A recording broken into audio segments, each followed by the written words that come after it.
Bueno, pues vamos a continuar con, en 1 Corintios 8, hay algunos asuntos que se tocan ahí con los cuales yo elaboré un título, para darle un título al capítulo, y le llamé El amor edifica y renuncia. El amor edifica y renuncia. Quiero recordarles que esta carta del apóstol Pablo a los Corintios tuvo un propósito doble que se nos revela en la misma carta. Primeramente, exhortarles por los problemas que estaba habiendo entre ellos, de los cuales Pablo estaba enterado, dice, porque unos de parte de Cloé habían venido y le habían comentado, y está habiendo estos problemas en la iglesia de Corinto. Pero además tenía un segundo propósito, que era resolver las preguntas que según sus propias palabras le habían hecho los corintios por medio de una carta. Dice 1 Corintios 1:11, porque he sido informado acerca de vosotros, hermanos míos, por los de Cloé, que hay entre vosotros contiendas. Pero en el 7:1 dice, en cuanto a las cosas de que me escribisteis, en cuanto a las cosas de que me escribisteis, o sea, ellos le habían escrito una carta acerca de varios asuntos, y entonces Pablo empieza a tratarlos. Ya trató en los primeros capítulos el asunto de las divisiones, ya les dijo que es un mal testimonio, ya les dijo cómo se deben enfrentar esas cosas, pero ahora va a dar respuesta a las preguntas que le hicieron. Y en los primeros 3 versículos, una idea que resalta es que el amor está por encima del conocimiento. El amor es más importante que el conocimiento. Dice, en cuanto a lo sacrificado a los ídolos, sabemos que todos tenemos conocimiento. El conocimiento envanece, pero el amor edifica. Y si alguno imagina que sabe algo, aún no sabe nada como debe saberlo. Pero si alguno ama a Dios, es conocido por él. Ellos le preguntaron a Pablo acerca de un problema que ellos enfrentaban, que era que la carne que se vendía en las carnicerías, que a lo mejor las carnicerías estaban en los templos, eran primeramente de animales que habían sido sacrificados a los ídolos. Entonces ellos se preguntaban y le preguntaban a Pablo, ¿será correcto que nosotros como cristianos comamos de esa carne? Es claro que algunos pensaban que no, otros pensaban que sí, que no había ningún problema. Entonces, para resolver esa diferencia, ellos dijeron, pues vamos a preguntarle a Pablo, que él nos dirija, que él nos indique quién tiene la razón. Y entonces aquí Pablo establece 2 verdades muy importantes. Él dice que el conocimiento envanece y que el amor edifica. Y esto nos hace concluir lo que dijimos en el tema, que el amor está por encima del conocimiento. Ahora, Pablo en esta otra verdad que presenta, de que el conocimiento envanece, no siempre. No podemos decir que toda persona que tiene conocimiento se envanece, pero existe esa posibilidad. Hay algunos que se envanecen. Hay personas que cambian completamente su manera de ser y su actitud cuando adquieren conocimiento. Mientras no tenían conocimiento, eran hasta cierto punto humildes y escuchaban a otros, pero cuando adquirieron conocimiento, llegó un momento en que dijeron, a mí nadie me va a enseñar. ¿Sí? Yo sé. Ya cuando una persona dice, yo sé, yo para eso fui a la escuela, yo para eso hice una maestría, un doctorado, una licenciatura, ¿sí? Y luego ponen sus títulos ahí para que todos sepan lo que ellos saben. Bueno, parte de eso tiene cierto valor mercadotécnico, ¿no? Porque tú llegas con un profesional y pues ves sus títulos y dices, este es bueno, este me va a ayudar. Y a veces no, porque tener títulos no quiere decir ser bueno al ejecutar una profesión. Pero mucha gente así piensa. Pero hay quienes lo ponen ahí no por envanecimiento, sino precisamente por ese valor, esa influencia que tiene sobre quienes los van a buscar. Pero en algunos casos el conocimiento envanece. Tal vez Pablo dice esto porque tal vez detectó en la carta que le escribieron, que él no especifica, no habla mucho de esa carta. Yo no sé si eran preguntas escuetas o eran preguntas que llevaban una explicación. Mira, Pablo, te preguntamos esto porque está pasando esto y aquello, y entonces a lo mejor él ahí se dio cuenta que había ciertas actitudes de algunos que estaban envanecidos. Y entonces se encarga de decirles algo, una cosa que es muy importante. El conocimiento humano es limitado. Acuérdense de eso. Por eso fíjense que esas preguntas que estamos presentando con respecto a Eclesiastés, ¿qué te enseñó de algo nuevo? Algo nuevo que hayas aprendido. Y nadie dice nada. Entonces, ¿qué es la pregunta que sigue? ¿Ya lo saben todo? Ah, entonces ya lo saben todo. Qué raro que no encontremos nada nuevo en la Escritura. Si cada que la leemos, pasajes que hemos leído muchísimas veces, de pronto, oye, nunca me había fijado en esto que dice aquí. Entonces siempre hay algo nuevo, pero claro que necesitamos estarlo buscando. Es como los gambusinos que buscaban el oro. Ahí los veías a todos en el arroyo, lavando la arena, las piedritas. Oye, pero es que estoy seguro que hay oro, aquí estamos seguros, pero hay que buscarlo. Y después de mucho rato todos gritaban porque se habían encontrado una pepita de oro, ¿verdad? Bueno, pues en la Escritura hay muchas pepitas de oro, muchas joyas preciosas, pero hay que buscarlas, hay que desenterrarlas. Y eso requiere tiempo. Si tú lees una vez el capítulo y pues no, nada te llamó la atención y dices, bueno, pues ya lo leí. No, tienes toda la semana. Fíjense que para elaborar un mensaje, una de las recomendaciones que hacen es que leamos el capítulo o el pasaje del que vamos a hablar, que lo leamos de 5 a 10 veces para familiarizarnos con él. Y que una vez familiarizados, ahora sí, ya podamos decir de qué está hablando. ¿Y sabes cómo podemos saber qué tan familiarizados estamos de un pasaje que estamos estudiando? Trata de decirlo de memoria.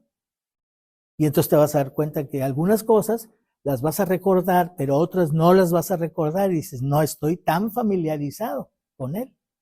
Claro, si son muchos versículos, como en estos capítulos, pues es difícil, pero en un pasaje que a lo mejor estamos estudiando, que tiene 4, 5, 6 versículos de los cuales vamos a compartir, pues ahí es más fácil leerlo 5, 10 veces y hasta memorizarlo, ¿sí? Entonces, recordemos que el conocimiento humano es limitado. Por eso Pablo dice, y si alguno se imagina, le da la posibilidad de que solo sea una imaginación, ¿no?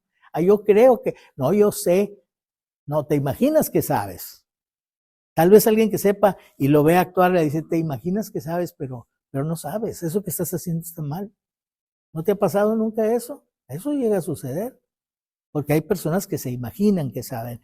Dice, y si alguno se imagina que sabe algo, aún no sabe nada, como debe saberlo. El conocimiento que tenemos siempre es limitado, siempre hay algo que aprender. Y lo que vamos adquiriendo de conocimiento, si es un conocimiento avalado por las Sagradas Escrituras, puede ser tal que cambie nuestra manera de pensar y nuestra forma de actuar. Yo recuerdo haber leído en una ocasión un libro, si mal no recuerdo, tal vez era de Oswald J. Smith, el autor, y él hablaba sobre la ofrenda. Y entonces comentaba muchas cosas, pero una de las cosas que en ese tiempo me llamó la atención es lo que él llamó promesas de fe. Él en una reunión invitó a los creyentes a que hicieran promesas de fe con las ofrendas. ¿Qué era una promesa de fe? Era prometerle al Señor algo que no tienes, pero que crees que Él te lo puede dar. Señor, yo te voy a dar 1,000 pesos por semana. Oye, pero si no los tienes, pero tengo la fe de que Él me los va a dar para dárselos. Entonces yo dije, oye, qué bien está eso, ¿no? Habla de una fe muy, muy robusta. Y entonces yo empecé a comentar eso, a aplicarlo y a enseñarlo.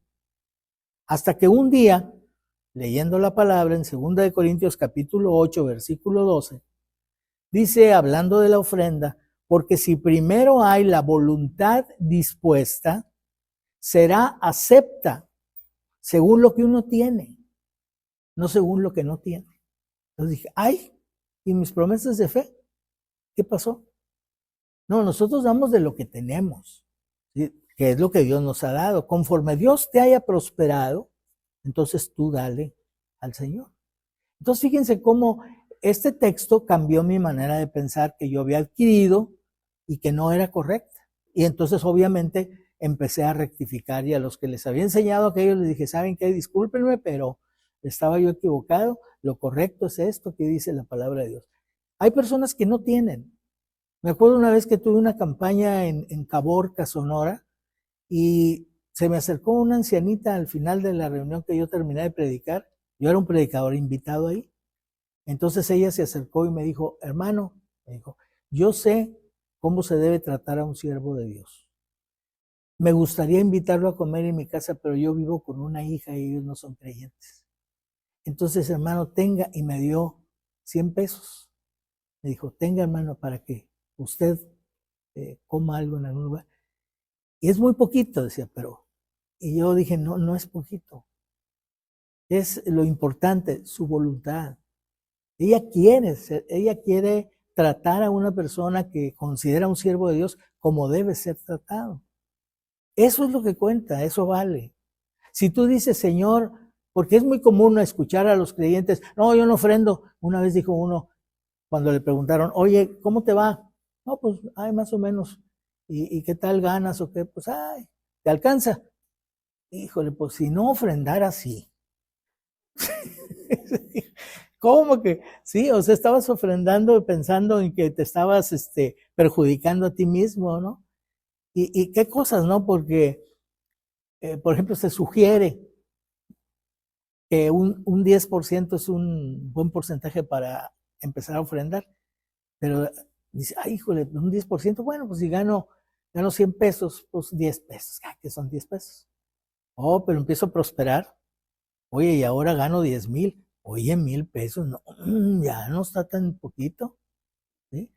Así dijo una persona que cuando decidió ofrendar no tenía dinero, estaba fracasado, su esposa lo había abandonado, sus negocios habían quebrado, y entonces él quiso burlarse de Dios.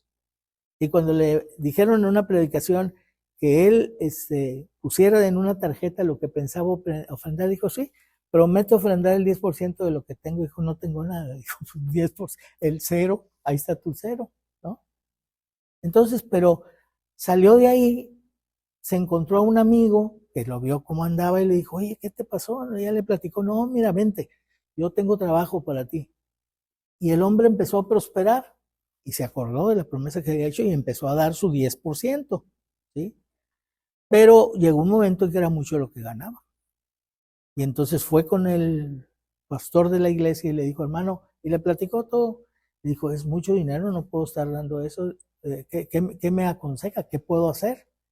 Dijo, pues muy fácil, le dijo el pastor. Devuélvale a Dios todo lo que le ha dado hasta llegar al cero, y el 10% de cero a cero. ¿Sí, verdad? ¿Por qué 10% aquí cuesta tanto y 90% acá no vale lo mismo? Vemos el 10 y el 90. ¿Sí? Entonces, siempre es muy importante entender que lo que conocemos ahorita está limitado. Al rato podemos conocer más y debemos de conocer más, porque la vida del justo, dice la Escritura, es como la aurora del día, que va en aumento hasta que el día es perfecto. ¿Nosotros vamos en aumento? Desde que entramos en la luz, ¿vamos en aumento o ya nos quedamos en un lugar? Debemos de ir avanzando y ser iluminados completamente, y el día perfecto será cuando el Señor Jesucristo regrese. Otra cosa que Pablo les enfatiza aquí es que lo más importante no es qué conocimiento tienes, sino lo importante es, primero que todo, saber si tú eres conocido por Dios. ¿Dios te conoce a ti? ¿O vas a ser como aquellos a los cuales dijo el Señor Jesús, nunca os conocí? Apartados de mí, hacedores de maldad. Oye, pero si yo ahí estaba los domingos, Señor, y yo, nunca te relacionaste conmigo, nunca te conocí, nunca fuiste salvo. Entonces, aléjate de mí. Entonces, por eso dice Pablo, lo más importante primero es que Dios te conozca. ¿Cómo puedo saber de que Dios me conoce? Dice, si alguno ama a Dios, es conocido por él. Decir yo amo a Dios es muy fácil, pero ¿cómo puedo saber de manera práctica que yo amo a Dios? Primera de Juan 4:7 dice, amados, amémonos unos a otros porque el amor es de Dios. Todo aquel que ama es nacido de Dios y conoce a Dios, y podemos decir, y Dios lo conoce. Todo aquel que ama es nacido de Dios y conoce a Dios. Amar a Dios nos da seguridad de que Dios nos conoce, y eso es lo más importante, estar seguros de que Dios nos conoce. En otras palabras, estar seguros de que somos salvos y que amamos a Dios, lo cual se muestra por la obediencia. ¿Cómo puedo saber si yo amo a Dios? Dice Juan 14:15, si me amáis, guardad mis mandamientos. Ya tengo una forma de saber si yo amo a Dios. ¿Soy obediente? Cada vez que Dios me marca algo, yo lo acepto inmediatamente y lo obedezco. Eso muestra que yo amo a Dios. Juan 13:34 dice, un mandamiento nuevo os doy, que os améis unos a otros como yo os he amado. Entonces hay una relación directa entre Dios, nosotros y otros que también conocen a Dios. Yo amo a Dios en que yo amo a mi hermano, ¿sí? Y Dios me conoce, entonces a mí soy salvo, estoy seguro, y él, mi hermano, tendrá que analizar su propia vida y saber si también él es conocido por Dios. En segundo lugar, otro tema importante que Pablo toca en esta epístola, precisamente por la pregunta que le hicieron, es cuál es la condición de los ídolos y la libertad cristiana.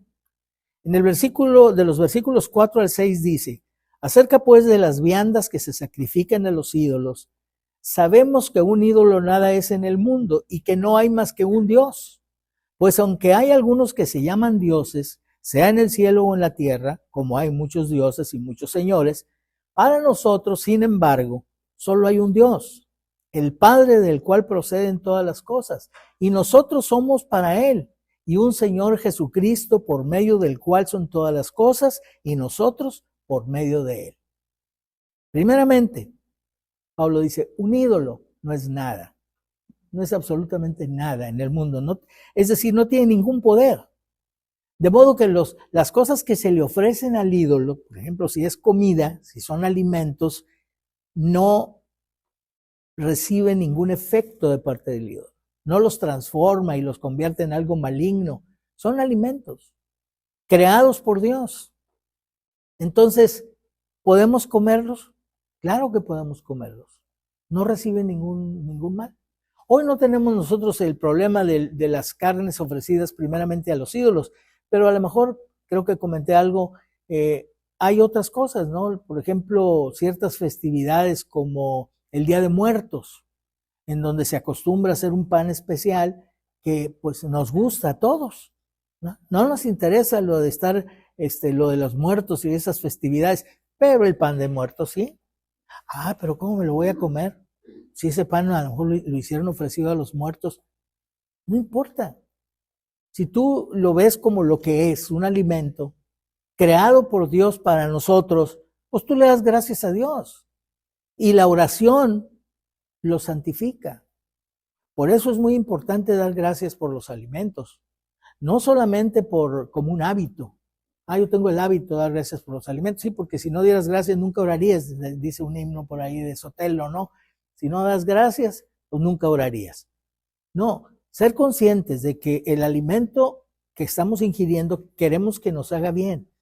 No creemos que nos vaya a hacer mal, pero no sabemos si pueda tener alguna cosa, y no me refiero porque fue ofrecido a ídolos, en cualquier circunstancia.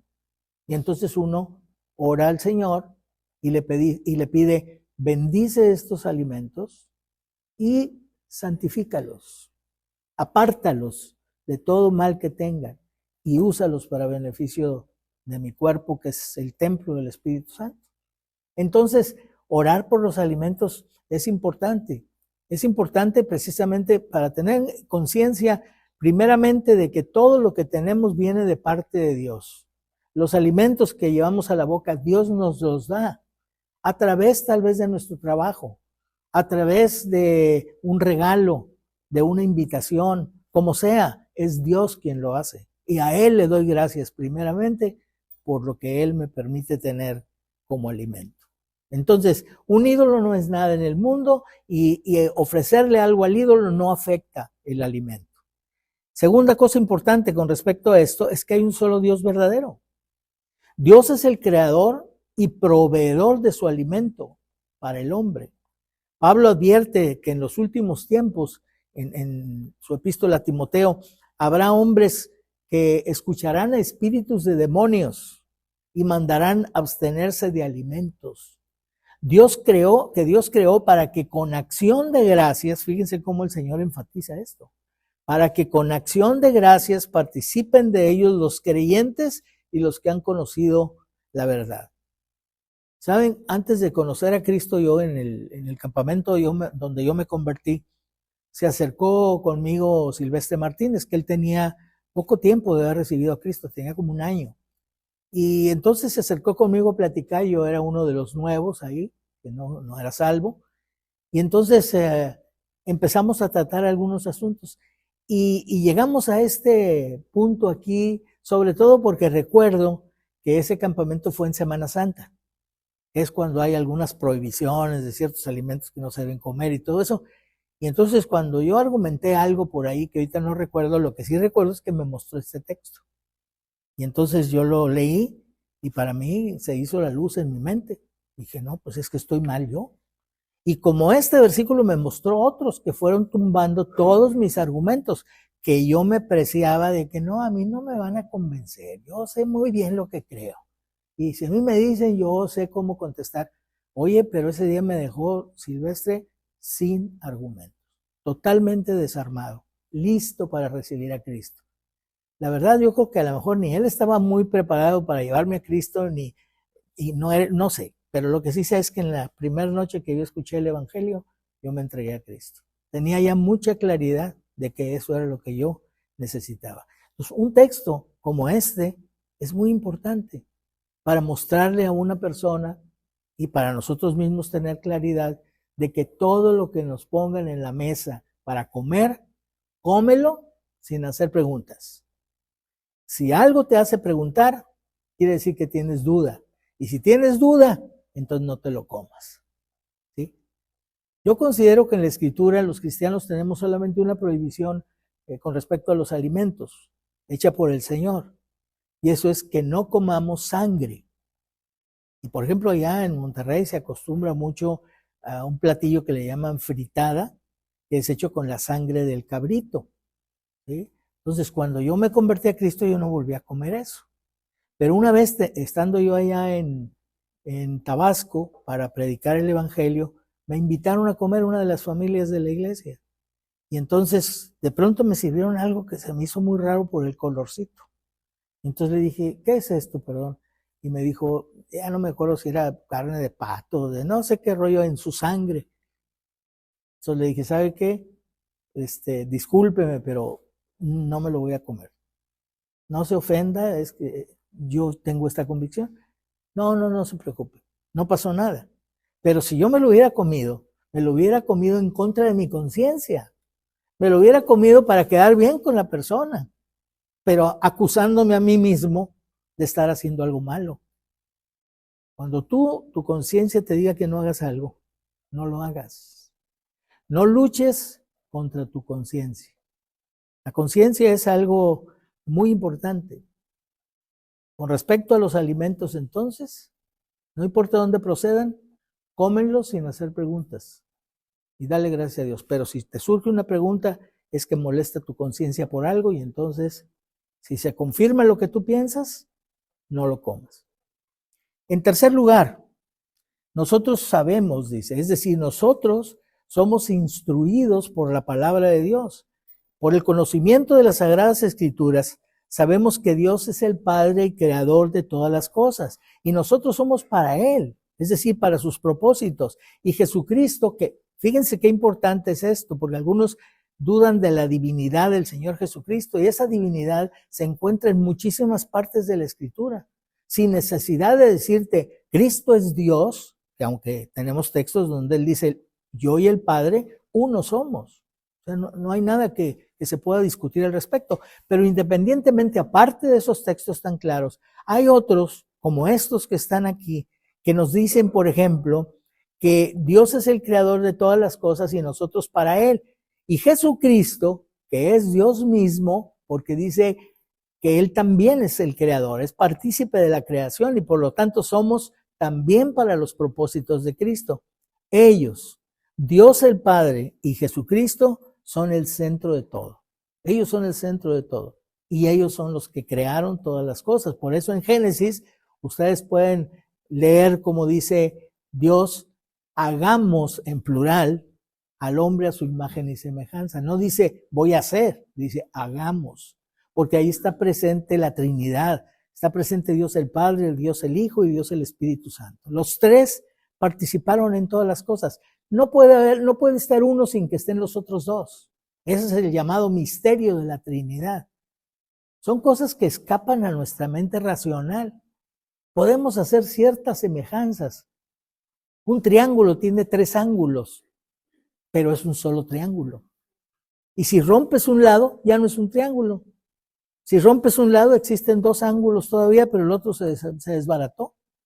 Entonces, el agua, que es H2O, es H2O en forma de hielo, es H2O en forma de agua, es H2O en forma de vapor. No cambia, es el mismo elemento, pero tiene 3 presentaciones diferentes. Y no te bañas con hielo. Bueno, algunos sí, ¿verdad?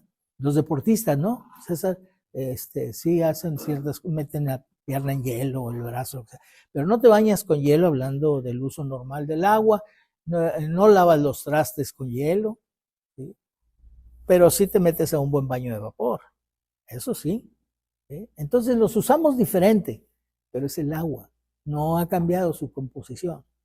Entonces, sí es muy importante que nosotros tomemos en cuenta que Dios es el creador de todas las cosas, que Él hizo para nosotros los alimentos y que podemos tomarlos sin ningún problema. En cuarto lugar, dentro de esta misma sección, algunos comen la carne sacrificada a los ídolos y contaminan su conciencia. ¿Sí? ¿Por qué? Porque dice el versículo 7, no en todos hay este conocimiento. ¿Cuál conocimiento? Pues el que Pablo acaba de decir, de que el ídolo no es nada, de que Dios es el creador de todas las cosas, que el alimento no sufre ninguna modificación porque se le ofrecieron a un ídolo, pero no en todos hay este conocimiento.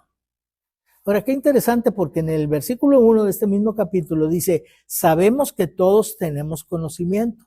Ah, ¿cómo? Todos tenemos conocimiento. Y ahí dice Pablo, dice que no todos tienen conocimiento. ¿Cuál es la razón de esto? Es que la palabra tiene 2 significados diferentes en el contexto. La primera de 8.1, cuando dice sabemos que todos tenemos conocimiento, se refiere a la información. Todos tenemos la información. Porque Pablo había estado, ¿cuánto tiempo estuvo? 1 año y medio en Corinto. Ellos se convirtieron a Cristo y Pablo les enseñó muchas cosas. Y ellos habían recibido todos el conocimiento, pero no todos lo habían internalizado. Entonces, la segunda vez que menciona que no en todos hay este conocimiento, se refiere no en todos, la información está en el corazón, se quedó aquí en la mente, nada más. Todo lo que tú escuchas de la palabra de Dios llega a tu mente, lo crees, va a tu corazón. Si no lo crees, se queda en la mente. Si lo crees, va a tu corazón. ¿Cómo se afirma? Cuando lo aplicas. Regresa de allá, de afuera, regresa como experiencia, conocimiento, fe, práctica, experiencia. ¿Sí? Si no tienes todo ese proceso, todo se queda aquí en la mente, pero nunca lo aplicaste, nunca lo creíste, nunca se puso en tu corazón, no transforma tu vida. No en todos hay este conocimiento internalizado que todos conocen, que todos han recibido. Conocimiento, entonces, se refiere a la información de la palabra de Dios que tú recibes en este versículo 7 y que ya creíste y que aplicas a tu vida y influye en tu conducta. Ellos entonces, estas personas que dice Pablo que no tienen el conocimiento, tienen la información, pero su conciencia sigue regida por su vida anterior, la vida que tenían como incrédulos. Dice, porque algunos, habituados hasta aquí a los ídolos, comen como sacrificado a ídolos. y su conciencia, siendo débil, se contamina. Porque algunos habituados hasta aquí a los ídolos comen como sacrificado a los ídolos y su conciencia, siendo débil, se contamina. Pablo advierte que no todos saben esto y no todos lo entienden, y como en su vida anterior a Cristo, ellos le daban valor a los ídolos, ahora deben de saber que el ídolo no tiene ningún valor, pero antes para ellos el ídolo, le tenían temor al ídolo, por eso hacían lo que fuera para agradar al ídolo. Imagínense, había quienes ofrecían en sacrificio a sus propios hijos para adorar a los ídolos y agradarlos, hasta donde les tenían temor. Qué absurdo, porque los ídolos ellos mismos los habían hecho. Eran objetos hechos de metal o de barro, o de cualquier material. Pero una vez que ellos los hacían, y ya para ellos era un ídolo, ahora se convertía en su jefe, en su rey, en su amo, en quien mandaba. Qué ridículo parece eso, pero así era. Entonces, acostumbrados a los ídolos, participaban de un animal sacrificado a un ídolo, pero lo hacían con sentimientos de culpa, ¿sí? Y entonces se consideraban contaminados, como si la carne estuviera contaminada y los contaminara a ellos. Leí algo muy interesante con respecto a la conciencia de F.B. Meyer, que dice, fíjense, nunca manipules tu conciencia, ni amordaces sus protestas, ni ahogues su voz. Nunca digas que por una vez no importa. Si tú tienes una convicción y la conciencia te está diciendo, no digas, ay, una no es ninguna. Entonces no hay ningún problema. Nunca te atrevas a dejar que su voz de tu conciencia se apague. Comportarse así es manipular la maquinaria moral más delicada del universo, la conciencia del hombre, ¿sí? Los animales no tienen esto, pero el hombre sí, porque fue hecho a la imagen y semejanza de Dios. Dice Romanos 2, 14 y 15b, porque cuando los gentiles que no tienen ley hacen por naturaleza lo que es de la ley, estos, aunque no tengan ley, son ley para sí mismos, mostrando la obra de la ley escrita en sus corazones, dando testimonio su conciencia y acusándolos o defendiéndolos sus razonamientos. Entonces, fíjate, Dios dejó este mecanismo, dice F.B. Meyer, nunca te atrevas a apagarlo, a luchar contra él. Por eso estas personas que hacen cosas atroces hoy en día, que uno dice, ¿cómo es posible que no tengan sentimientos? Es que manipularon su conciencia, ¿sí? Mataron su conciencia. La conciencia es como una herida que tú cauterizas. Una vez que la cauterizas, ya no hay sensibilidad. Tú ahí te pueden hacer lo que sea, ya no pasa nada, no sientes nada porque está cauterizado. Eso pasa con la conciencia, con aquellos que hacen lo malo constantemente, primero van ahogando su conciencia.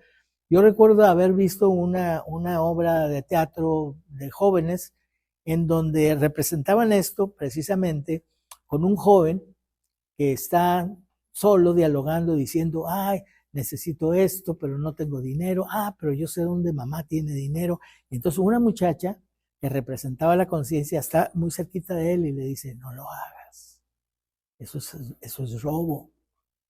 Y entonces él dice, no, pero pues, una vez nada más mamá ni se va a dar cuenta, porque nunca lo cuenta, no sabe lo que hay ahí.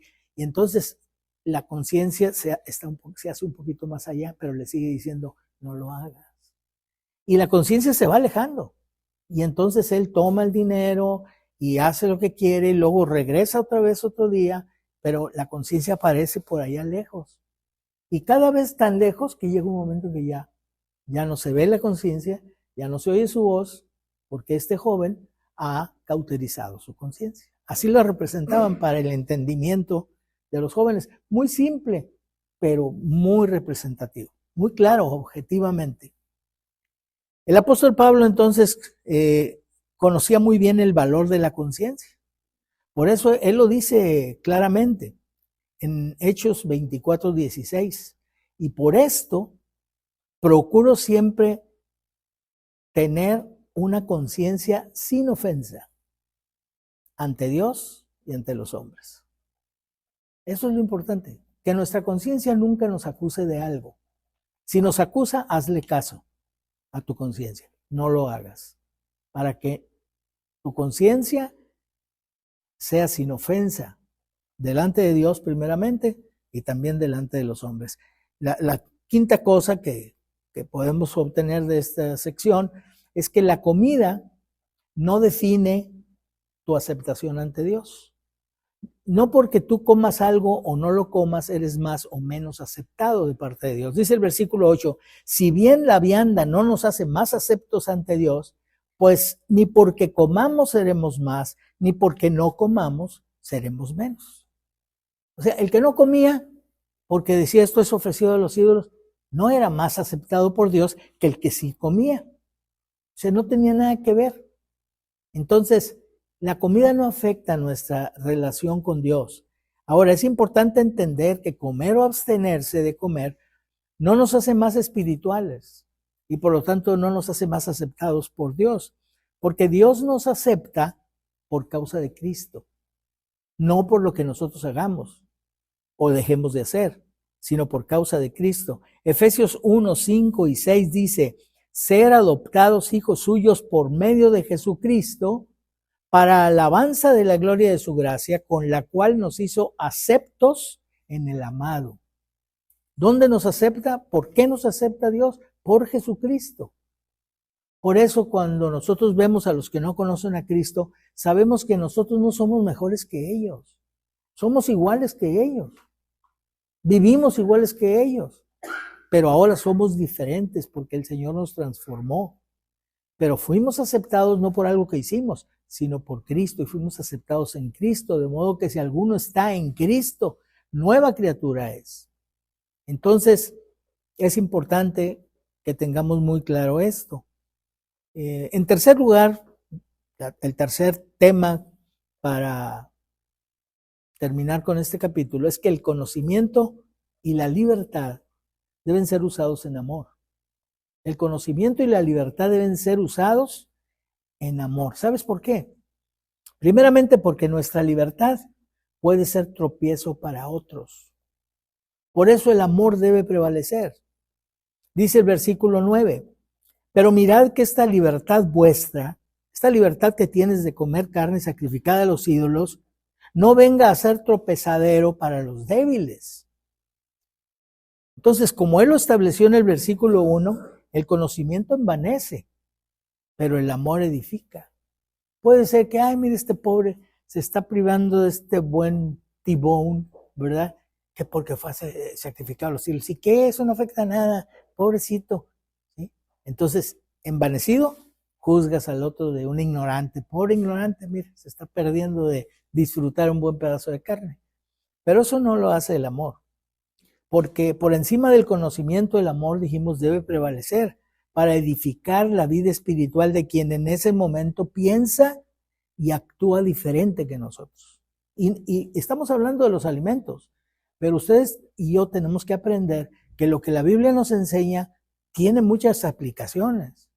¿Sí? Hay muchas otras cosas en las cuales podemos llegar a pensar diferente, pero hay cosas sencillas en las que podemos pensar diferente y no afectan ni nuestra vida ni la vida del otro. Y nosotros decimos, no, pues no hay problema, tú hazlo así. Y el otro dice, sí, no, pues tú hazlo así, no hay problema. Pero no en todas las cosas es lo mismo. Por eso hace rato les hablaba yo de la autoridad, de que es muy importante. Una persona que siempre está hablando contra la autoridad y menospreciándola y criticando todo lo que hace, está influyendo a otros que están oyendo y que pueden decir, ay, pues es cierto. Y a lo mejor esta persona es un criticón de la autoridad, pero finalmente se apega a la autoridad, pero no sabe si que a quien está afectando a la larga va a ser un violador de las leyes. ¿Sí? Me acuerdo de un creyente que hablaba de que él tenía un six-pack en su refrigerador y que veía el juego de fútbol con su hijo tomando una cerveza cada uno. Y entonces le decía yo, oye, pero no, dice, no, yo tengo años, yo nunca he sido un borracho, pero no sabes si tu hijo lo será. Tú has tenido control, pero no sabes si él va a tener control. Tú lo estás induciendo en eso. El otro día la historia de un actor muy conocido que probó la marihuana por primera vez a los 6 años. ¿Quién se la dio? Su padre. Y creo que en la historia dice que es porque era la forma en que el padre conectaba con él. O sea, como el padre usaba marihuana, pues necesitaba que ahora sí que como dicen, pasa a andar iguales, ¿no? Y entonces le dio marihuana al hijo de 6 años. Se convirtió en un drogadicto que a pesar del éxito que tenía dentro de su profesión, pues cayó en la cárcel varias veces, salió finalmente de eso, otra persona lo ayudó. Pero ¿cómo puedes pensar que un padre vaya a hacer eso con su hijo? Pues hay quienes agarran la botella de cerveza y le dan al hijo y les parece algo muy gracioso, ¿no? Muy cómico. Y probablemente están tirando por la borda la vida de su hijo. Entonces, ¿cómo vas a influenciar a los demás? Por favor, tenemos que entender, no vivimos solos, nadie muere y vive para sí. O sea, tenemos gente a nuestro alrededor y algunos son nuestra responsabilidad, básicamente nuestros hijos. Mínimo, que no puedan decir de nosotros, pues yo aprendí esto malo de mi padre. ¿Sí? Yo soy como mi padre, pues qué malo. Si tu padre es un buen padre, pues qué bueno. Entonces, debes de recordar eso, que el amor debe siempre prevalecer y ser de bendición para los que te rodean.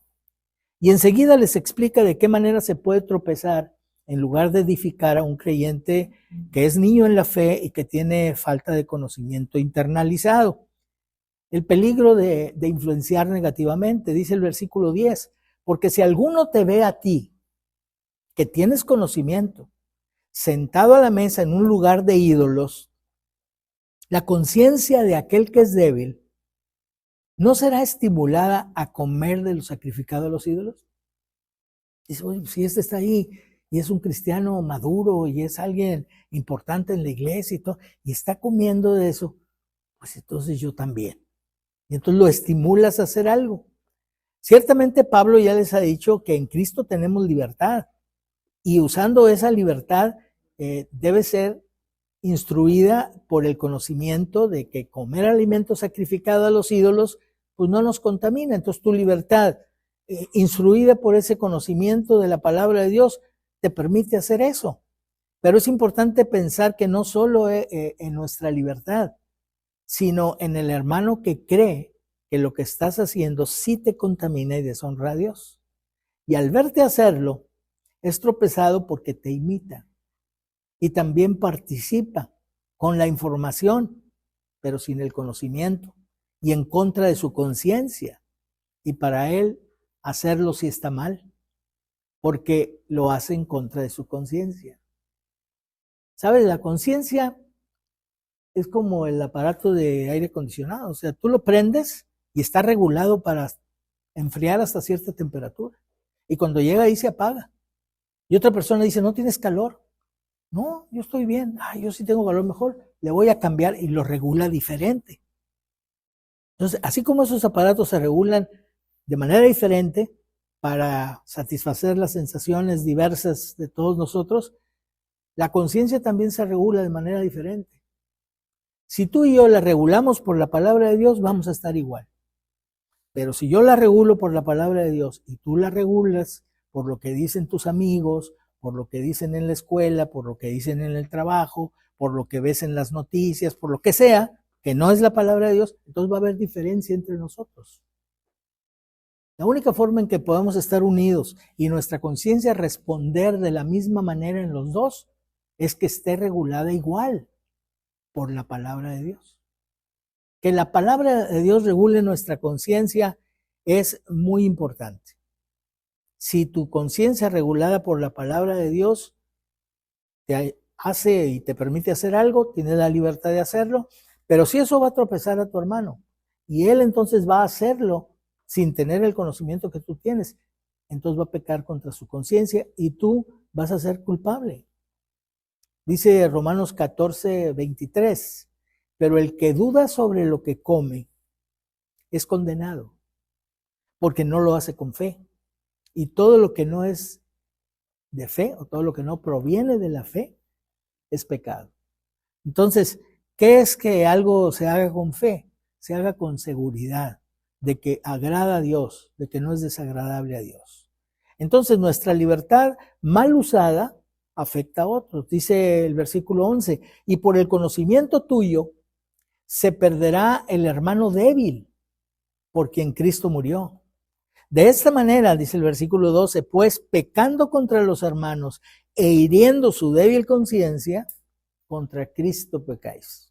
De esa manera tu conocimiento y libertad usados sin considerar a tu hermano débil produce un mal fruto. Debemos usar nuestro conocimiento para edificar, no para destruir ni para creernos superiores. Pecar contra el hermano, dice, es pecar contra Cristo. Cuando no tenemos ese cuidado por el hermano más débil, no solamente no lo edificamos, sino pecamos contra él. Y lo más grave es que pecar contra él es pecar contra Cristo. ¿Se acuerdan lo que dijo el Señor Jesucristo en Mateo 25, 37 al 40, cuando habla del juicio de las naciones? Cómo llegan las ovejas y los cabritos, y cómo les dice a las ovejas que son los justos, cómo les dice que cuando estaba en la cárcel lo visitaron, que cuando estaba hambriento lo alimentaron, que cuando estaba desnudo lo vistieron. Y entonces los justos le responden, Señor, ¿cuándo te vimos hambriento y te sustentamos? ¿O sediento y te dimos de beber? ¿Cuándo te vimos forastero y te recogimos? ¿O desnudo y te cubrimos? ¿O cuándo te vimos enfermo o en la cárcel y vinimos a ti? Y respondiendo el rey les dirá, de cierto os digo, que en cuanto lo hicisteis a uno de estos, mis hermanos más pequeños, a mí lo hicisteis. Entonces fíjense, lo que tú hagas a un hermano afecta al Señor Jesucristo para bien o para mal.